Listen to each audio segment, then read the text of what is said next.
Candidata a presidente do Flamengo fala sobre renovação de Gabigol. Negociação com David Washington melou. Que história é essa, PQD? Vem comigo aqui no Caminho Eu Explico. Saudação rubro-negra para a maior e melhor torcida do mundo, a torcida do Mengão. Vem chegando nessa manhã de terça-feira, como sempre, recheado de informações. Mas antes de mais nada, pedir para vocês começarem a assistir, deixa o like de vocês, que não são inscritos. Se inscreva, ajude no crescimento do canal Paraquedista Rubro-Negro e da página Maurinho de Paula Santos. Tudo isso para vocês é de graça e vocês aqui ficam informados sobre tudo que acontece nos bastidores do mais querido. Vou trazer algumas atualizações aqui para vocês, né? Eu preparei, mas antes disso eu quero bater um papo de botequim com vocês. Papo de botequim é o quê? São aquelas conversas que nós ouvimos por trás dos bastidores, mas que não são notícias, são rumores, tá? Tite tem feito um trabalho muito abaixo daquilo que nós esperávamos. Ou não, né? Porque nós vimos o trabalho dele na seleção brasileira e nós já sabíamos o estilo de jogo dele. Eu fui contra a contratação de Tite, mas era um desejo do presidente Rodolfo Landim, né? Tanto que o Flamengo, nesse retorno, ele estaria na zona do rebaixamento se o Campeonato Brasileiro estivesse começando agora. Né? O estilo de jogo do Tite é que gosta muito de sair no contra-ataque. Ele gosta de jogar com os dois pontas, né, espetados. Fica naquele jogo de o meio joga para a defesa joga para o goleiro joga para a defesa, trazendo o adversário para o nosso campo para tentar sair no contra-ataque. O elenco qualificadíssimo do Flamengo, jogadores super técnicos, né? Jogadores de primeira prateleira, como eu sempre falo, e sair em contra-ataque é um absurdo. A gente não vê uma jogada ensaiada, a gente não vê uma jogada articulada, a gente não vê uma criação de jogada bonita. A maioria das vezes é o individualismo do jogador, né? E eu vi os rumores de Fernando Diniz nos bastidores, tá? Não é informação, gente. Com relação a isso, que eu gostaria da opinião de vocês. Fernando Diniz já tem um estilo que gosta de posse de bola, é um técnico corajoso, é um técnico que gosta de jogar para frente. A gente vê aí o time do Fluminense, que conquistou Libertadores da América, com jogadores com idade acima da média, né, para um futebol de alto rendimento, para o esporte de alto rendimento, como é o futebol. E vocês apoiariam, vocês acham uma boa ideia Fernando Diniz no lugar do técnico Adenor Alexandre Bactite? O estilo do Diniz é mais a cara do Flamengo, posse de bola, time jogando para frente, jogadas ensaiadas, ou permanece com o Tite aí, retranqueiro, que a retranca dele nem funciona, porque todos os jogos é 1 ou 2 gols que está tomando, né? Não sei que retranca é essa.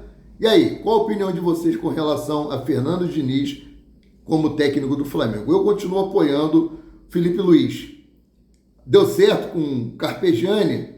Por que não pode dar certo com o Filipinho? O Filipinho conhece o elenco do Flamengo, tem o estilo do Flamengo, tem a cara do Flamengo e poderia ali fazer alguma coisa. Deixa a opinião de vocês, que a opinião de vocês é muito importante. Tá? Agora vamos entrar aqui na pauta que eu preparei.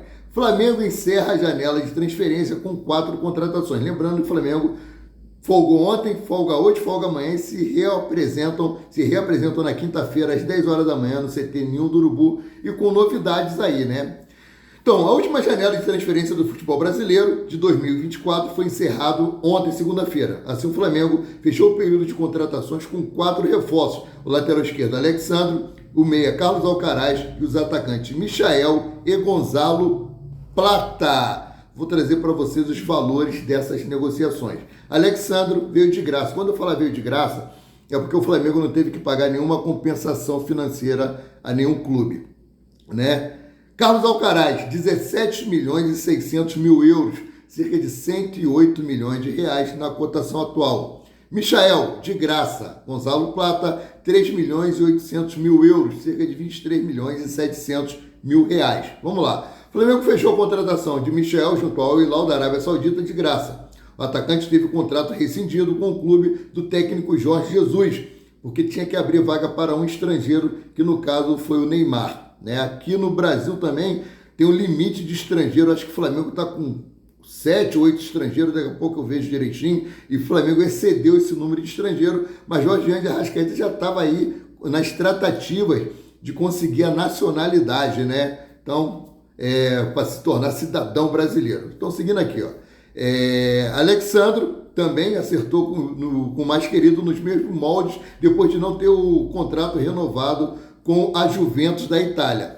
Por outro lado, o Flamengo abriu o bolso para fechar a contratação de Carlos Alcaraz, do Southampton, da Inglaterra, por 17 milhões e 600 mil euros, né? E a transação se tornou a mais cara da história do clube, encerrando Gonzalo Plata, que chegou por 3 milhões e 800 mil euros, por 50% dos direitos econômicos do atleta, 23 milhões e 700 mil reais, junto ao Al Saad do Catar. O Flamengo pretende, comprando aí os direitos econômicos do Gonzalo Plata, conforme ele for demonstrando desempenho dentro das 4 linhas, né? Ainda falando aqui sobre contratação, o Chelsea rejeita empréstimo e David Washington não será jogador do Flamengo em 2024. Apesar da expectativa da torcida do Flamengo por mais um nome no mercado, o clube não irá mais reforçar o elenco com o atleta David Washington. Isso porque nos últimos minutos da janela aberta no Brasil, o Flamengo desistiu da contratação do atacante David Washington, atualmente no Chelsea da Inglaterra. O Flamengo não desistiu, o Chelsea que recuou, né? Então eu vou trazer aqui os trâmites de acordo com o jornalista André Hernan. Flamengo e Chelsea negociavam durante esta segunda-feira, no caso ontem, mas a equipe inglesa desistiu de emprestar David Washington. Então foi o Chelsea que desistiu. O Flamengo tratava o andamento das conversas como encaminhado e já acertava a divisão de salário quando os ingleses recuaram as tratativas e foram encerradas sem desfecho. O Flamengo ia pagar 50% do salário do atleta e o Chelsea iria pagar os outros 50%. A ideia do Chelsea era emprestar David Washington ao Rio Ave de Portugal. Os ingleses avisaram ao staff do atacante que desejavam a transferência para outro clube europeu, porque na visão dos dirigentes do Chelsea, o centroavante teria maior desenvolvimento atuando na Europa do que no Brasil. Só que o que acontece? O atleta, né, escolheu vir jogar no Brasil, o atleta escolheu vir jogar no Flamengo.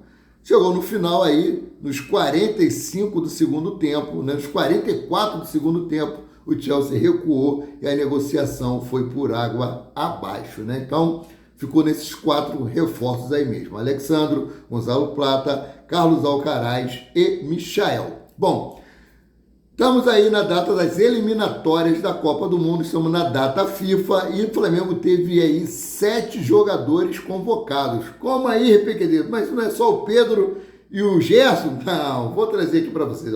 3 jogadores do Flamengo se apresentaram à seleção para jogos das eliminatórias da Copa do Mundo. A data FIFA começou e, portanto, o Flamengo perdeu jogadores para as respectivas seleções. São eles Gerson, Pedro e Eric Pulgar. Os atletas se apresentaram na segunda-feira à seleção brasileira e chilena para os jogos das eliminatórias da Copa do Mundo.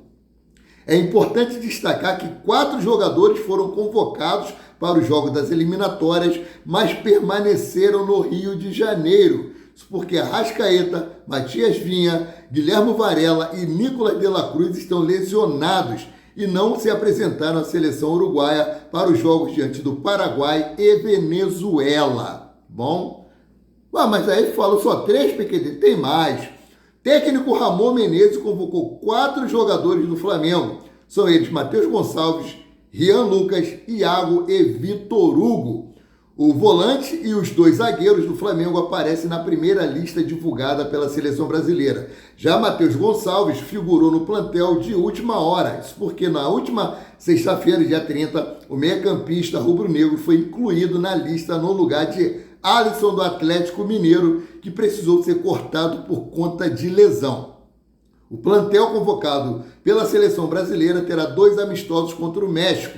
O primeiro irá acontecer na quinta-feira, dia 5, já o segundo será no dia 8, no domingo. Os 2 jogos serão realizados no estádio de São Januário, às 18h30. Então, 7 jogadores do Flamengo nas seleções principal e seleção sub-20.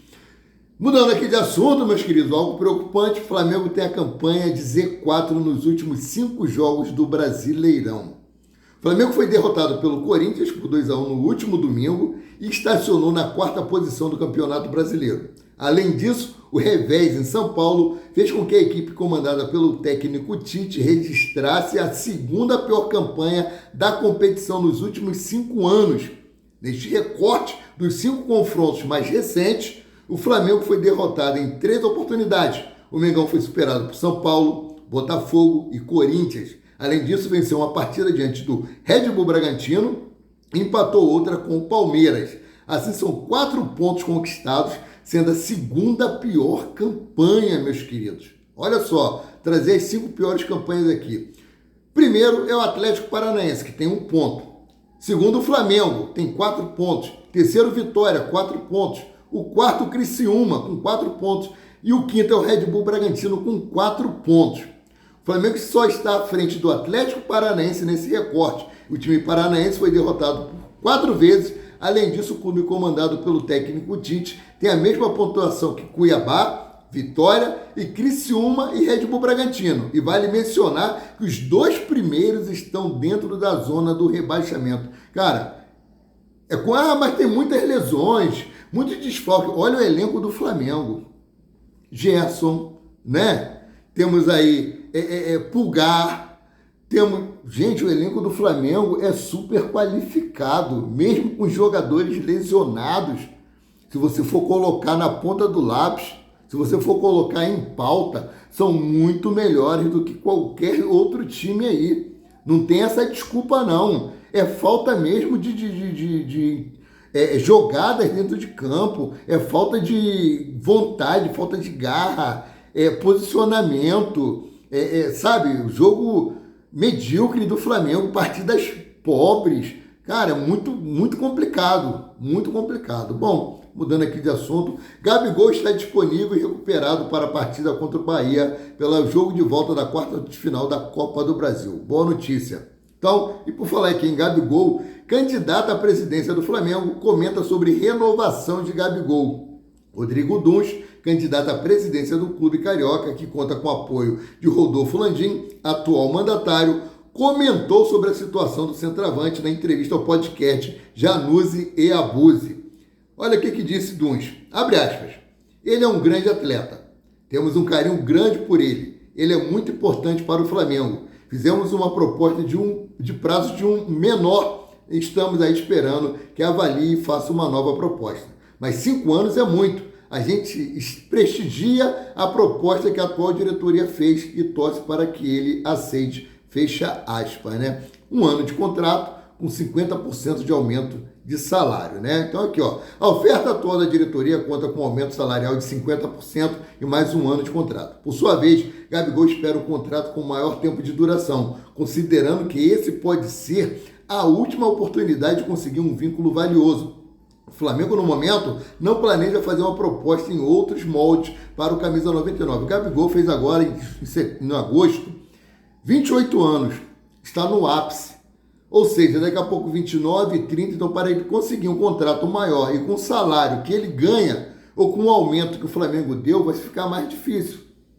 Né? Flamengo, esse contrato de 1 ano é para que o Gabigol demonstrasse dentro de campo que ele tem capacidade do Flamengo oferecer ou ele exigir um contrato maior. Bom, por outro lado, o jogador não tem tido muitas oportunidades e as poucas oportunidades que ele tem quando entra dentro de campo não consegue desempenhar um bom futebol, né? Vamos aguardar, tem até o dia 31 de dezembro, que é o dia quando se encerra o contrato do jogador. Bom, outra boa notícia é que a Arrascaeta volta no jogo também na decisão contra o Bahia. Gabigol e o João Jean de Arrascaeta estão recuperados para esse jogo. Bom, agora mudando aqui de assunto, Carlos Alcaraz pode pegar até 6 jogos de suspensão pela expulsão no jogo contra o Corinthians. Alerta ligado com relação a Carlos Alcaraz. Ó. Essa foi a 4ª expulsão da carreira do jogador.